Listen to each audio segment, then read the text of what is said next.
Ukiziona alama hizi tatu katika maisha yako, fahamu ya kwamba wewe una kinga kubwa sana mbele ya Mwenyezi Mungu. Allah anakuhifadhi kutokana na mabalaa tofauti. Ukijiona hivi, mshukuru sana Mwenyezi Mungu, na alama hizi pia ndizo ambazo zitakazokujulisha ya kwamba kuna wabaya, kuna mbaya anakufanyia ubaya, anakuletea majini mabaya, anakufanyia uchawi, kwa sababu uchawi hauji pasi na jini. Sawa, ukiambiwa umerogwa, ukiambiwa umefanywa ubaya, maana yake kuna jini ametumwa, amepewa kazi aje akufanyie wewe ubaya, ama aje akufanyie hizo dhiki za maisha. Hiyo ndio maana ya kurogwa ama kufanywa uchawi. Kwa maana ukijiona na hizi alama tatu, fahamu ya kwamba kuna watu wanakuendea mbio, lakini hawakupati kamwe.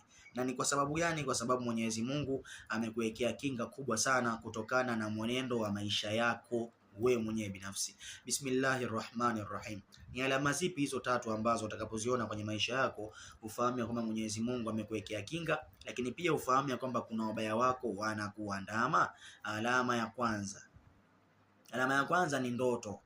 Ndoto yenyewe, utakapojiota usingizini unapigana na mtu, na huyu mtu wakati unapigana naye, kikawaida ndani ya ndoto unapopigana na mtu, yule mtu huwa haonyeshi maumivu. Sawa, haonyeshi maumivu.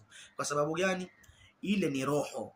Tumefahamiana vizuri. Wewe unaiona pale ni roho unaipigana, na ile pia nayo ni roho. Kwa hiyo yule haonyeshi kwa labda anapata maumivu. Maana unaweza hata ukamwota mtu usingizini kakatika mkono, kakatika shingo, lakini ukaona haonyeshi maumivu wala halii, lakini kikawaida anapata maumivu. Kwa hiyo ukijiona unapigana na mtu usingizini na ukajikuta umempiga ama umefanikisha kumuua, fahamu ya kwamba huyu ndiye ambaye anakufanyia ubaya, hata kama ikiwa hakuja na sura muayyan, sura maalumu, lakini fahamu ya kwamba kuna mbaya wako anakuandama, wewe humjui na unaishi naye, lakini hakupati kutokana na kwamba Mwenyezi Mungu amekuwekea kinga kubwa sana. Hapo siongelei kupigana ukapigwa, naongelea kupigana na ukapiga, yani ukapiga ama ukaua. Fahamu ya kwamba tayari wewe huyo mbaya wako umemshinda, na Mwenyezi Mungu amekuhifadhi na mabalaa. Hiyo ni alama ya kwanza ambayo inatokana na ndoto. Na alama ya pili pia inatokana na ndoto. Ndoto gani? Utakapojiota wewe usingizini unavamiwa na wale wadudu wakali ama wanyama wale ambao niliwahi kuongelea, kina nyoka, paka mweusi, mbwa mweusi, simba, chui, kima, wote hao ambao nishawahi kuongelea katika video ambazo zimepita.